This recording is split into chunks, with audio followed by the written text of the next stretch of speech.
इसके पहले 780 क्वेश्चन हो चुके हैं। अगर आपने नहीं देखा है तो जाकर देख सकते हैं, लिंक डिस्क्रिप्शन बॉक्स में है। तो चलिए आज का क्वेश्चन शुरू करते हैं। 781 नंबर। लोहे को इस्पात में बदलने के लिए मिलाया जाता है निकेल धातु। कैमरा, दूरबीन के लेंस, विद्युत बल्ब तथा धूप चश्मा में प्रयोग होता है फ्लिंट कांच का। पारा का प्रमुख अयस्क है सिनेबार HgS। कैल्शियम का अयस्क डोलोमाइट, पोटेशियम का अयस्क नाइटर तथा कैडमियम का अयस्क ग्रीनोकाइट है। बर्फ का द्रवणांक एवं हिमांक होता है 0 डिग्री सेल्सियस। प्रोटीन का पाचन होता है पेप्सिन एंजाइम से।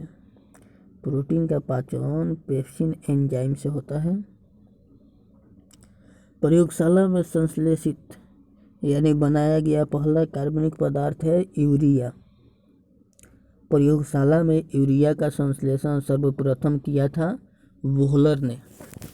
प्रयोगशाला में यूरिया का संश्लेषण सर्वप्रथम वोहलर ने किया था। कब किया था? 1815 में वोहलर ने यूरिया का संश्लेषण, जो कि पहला कार्बनिक पदार्थ है बनाया गया, यानी पहला बनाया गया कार्बनिक पदार्थ यूरिया है, जिसका संश्लेषण वोहलर ने 1815 में किया था।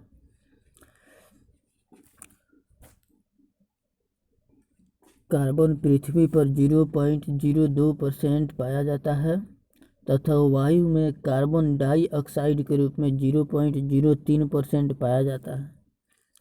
मुक्त अवस्था में कार्बन हीरे, ग्रेफाइट तथा कोयला के रूप में पाया जाता है।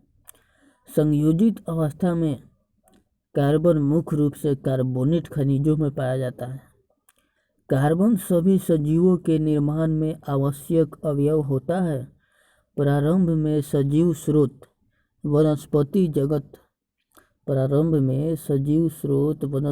जगत व प्राणी जगत से प्राप्त यौगिकों को कार्बनिक यौगिक कहा गया। जैसे चीनी एक से प्राप्त होती है, यह एक कार्बनिक यौगिक हुआ।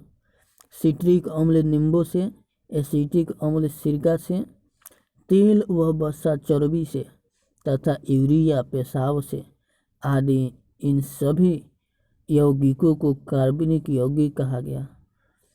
कार्बनिक यौगिक का हमारे जीवन में काफ़ी महत्व है। सुबह से शाम तक जिन वस्तुओं का हम इस्तेमाल करते हैं वे सभी कार्बनिक यौगिकों के बने होते हैं।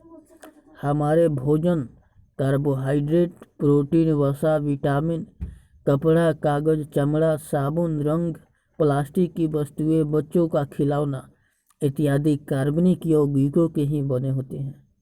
कार्बनिक यौगिकों का उपयोग कृत्रिम वस्त्र जैसे रियोन, नायलॉन, डेक्रोन, टेरिलीन इत्यादि बनाने में भी होता है। कार्बनिक यौगिकों का उपयोग कीटाणुनाशक के रूप में जैसे DDT हो गया, गैमेक्सिन हो गया इत्यादि के रूप में भी होता है। रोग से मुक्त होने के लिए कार्बनिक यौगिकों का व्यवहार दवा के रूप में भी किया जाता है। जैसे सल्फा ड्रग्स हो गया, पेनिसिलिन हो गया, क्लोरोमाइसेटिन हो गया, टेरामाइसिन हो गया, एस्पिरिन हो गया। कार्बनिक विस्फोटक जैसे डायनामाइट, ट्राइनाइट्रोटोलुइन यानी TNT तथा ट्राइनाइट्रोबेंजीन यानी TNB इत्यादि का उपयोग युद्ध क्षेत्र में किया जाता है। तो सभी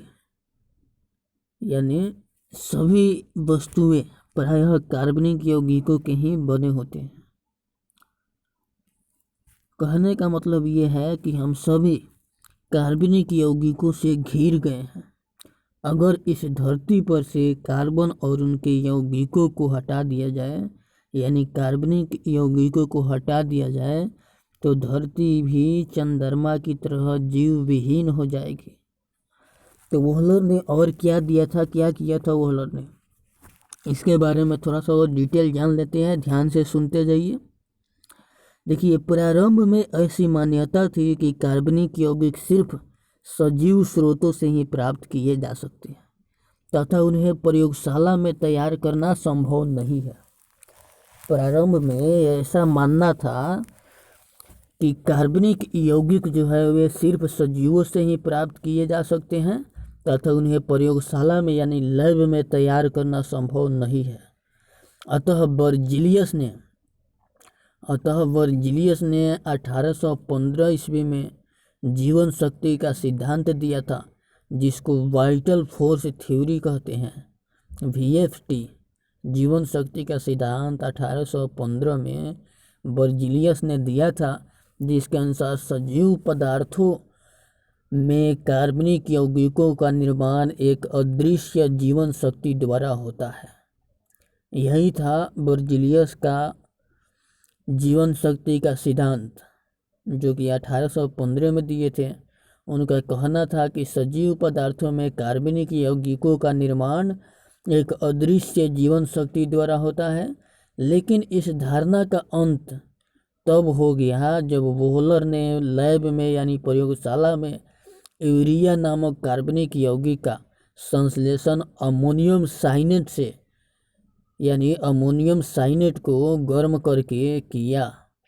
और अमोनियम साइनेट क्या है? अमोनियम साइनेट एक अकार्बनिक यौगिक है और एक अकार्बनिक यौगिक से यूरिया नामक एक कार्बनिक यौगिक का संश्लेषण कर दिया इस साइंटिस्ट ने। किसने? वोहलर ने। और जीवन शक्ति का सिद्धांत जो 1815 में वर्जिलियस द्वारा दिया गया था वो खत्म हो गया और उसके बाद से लैब में भी इसको बनाया जाने लगा। तो इसके बाद क्या हुआ था? इसके बाद कोल्बे ने एसिटिक अम्ल का तथा बर्थेलो नामक वैज्ञानिक ने मीथेन का संश्लेषण किया था।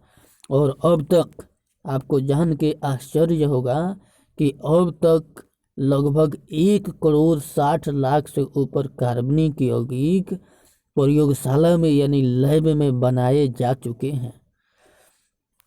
तो चलिए आगे बढ़ते हैं। यूरिया में नाइट्रोजन की प्रतिशत मात्रा 46%। यूरिया उर्वरक में नाइट्रोजन मौजूद होता है एमाइड के रूप में। यूरिया का रासायनिक सूत्र है NH2CONH2।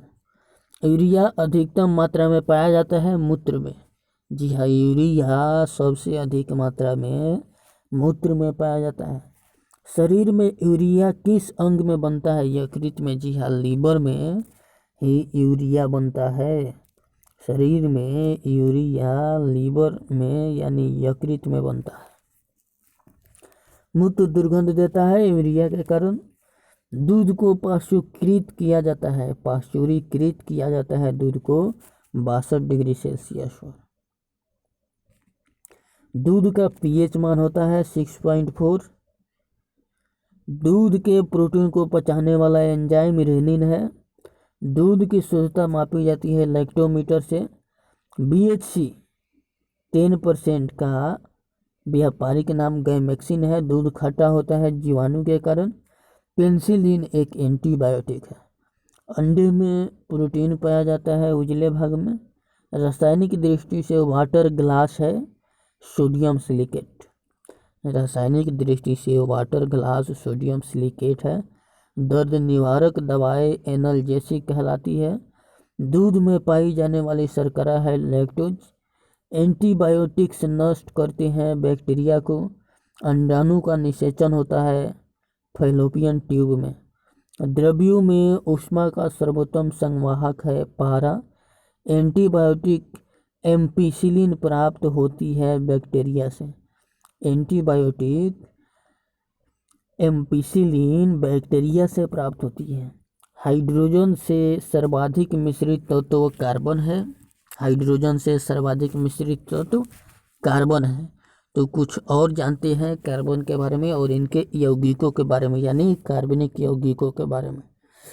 तो जैसा कि मैंने आपको बताया कि प्रारंभ में ऐसा माना जाता था कि कार्बन यानी कार्बनिक यौगिक सिर्फ सजीव स्रोतों से ही प्राप्त किए जा सकते हैं, निर्जीव से प्राप्त नहीं किए जा सकते।